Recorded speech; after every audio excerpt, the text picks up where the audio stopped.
Hello, everybody. Welcome to lesson 6.3 on medians and altitudes of triangles. Our goals today are going to be to solve problems by applying what's called a centroid theorem. So we're going to learn about what this centroid word means first. And then this one, which is, I think, quite intimidating looking when you read this, use altitudes and the slope criteria for perpendicular lines to determine the coordinates of the orthocenters of triangles on the coordinate plane. So I don't know, let's look through how many words in there that I would expect people to possibly not know. Altitudes, okay, so that's a new word from today. The slope criteria, we'll have to discuss what that is. Perpendicular lines, you guys know what those are, just lines that are kind of 90 degrees. To determine the coordinates of the orthocenters. Okay, so we'll have to figure out what an orthocenter is at some point. The main vocabulary we'll see today is a median, a centroid, the altitude of a triangle, and an orthocenter. In my personal opinion, kind of the first three of these are where I would say you want to focus. Now, that's only my opinion because I am a little bit I just say understudied on what an orthocenter is used for. I'll talk to you about what it is, but I can't say I know of a lot of uses off the top of my head. That doesn't mean there aren't any, it just means I don't know them. Okay, so let's take a look at this. Medians of triangles. In a triangle, a median is a line segment with endpoints that are a vertex of the triangle and the midpoint of the side opposite the vertex. All right, I'm going to draw that real quick so that we can kind of put an image to what that just said. So if what we have is some sort of triangle, and we take a line segment, and we put one endpoint at a vertex. So I'm going to say like right here is a vertex.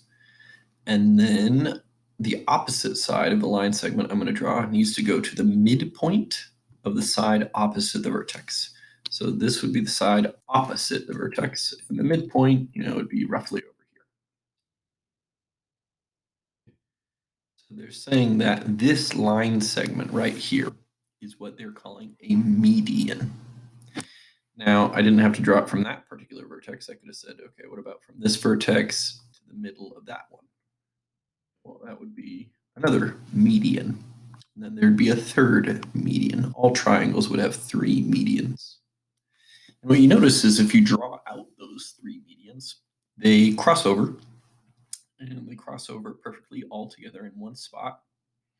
That spot is called the centroid. It's the center of the triangle. Okay, so here we say every triangle has three medians that are concurrent. Concurrent, in this case, is just meaning that they cross over at the same place. The point of concurrency of the medians of the triangle is called the centroid, and it is always inside the triangle. Okay, so you find in the center, right here in the middle, this thing that we're calling the centroid. Now, what's special about the centroid? The thing that comes to my mind, I'm kind of I've had a lot of science classes in my history, so oftentimes I kind of think of like, what are the real world tangible impacts of these math ideas? Well, one of them for a centroid is the center of mass. So for example, if I held up this little pen here, and I don't know if I can get it to balance, but if I wanted to balance it on my finger, what I'm looking for is what we call the center of mass. So the center of mass would be where there's the same amount of mass, there's the same amount of like weight on one side and the other. So if there's more weight on one side, of course, it's going to tip that way. But if it's even, if we're at the center of mass, then it'll be balanced. Now, this is kind of like roughly a one-dimensional object. It kind of just goes, in a straight line. If you had a triangle, however, I don't have a, cutout here, but if I had like a triangle made out of wood or something, I cut it out. If I put my finger on that centroid, if I put it underneath on that centroid, well, it's in the center of this object. It's in the center of mass of this object. So it'll balance perfectly on that point. So what's a good way to think about that?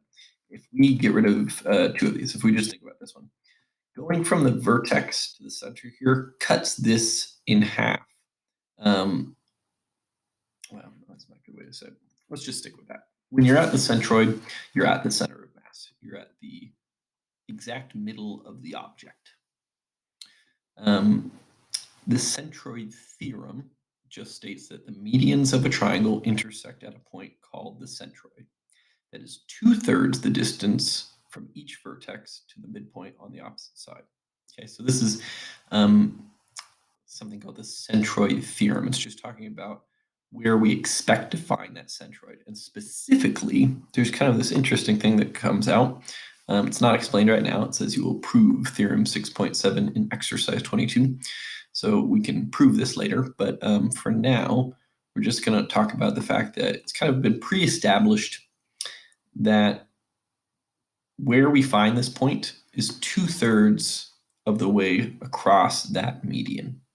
So it's not necessarily in the middle of the median. So let's say like, okay, median A, well, no, let's look at B to L. So from B to L, we're not actually right in the middle of that line, right? The middle of BL would be like a little bit above P.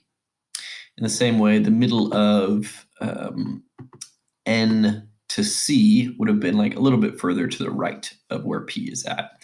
And the middle of A to M would probably be a little bit over here. So this centroid location is not actually at the center of any of the medians, which is a little counterintuitive. That would be my first guess. I would think, okay, right in the middle of these three lines would be where like half the weight is. But with triangles, it works out a little differently. So what they're saying is that, from A to M, 2/3 of that line is this part and 1/3 is over here. From B to L, 2/3 are up on the top and the last third is over here.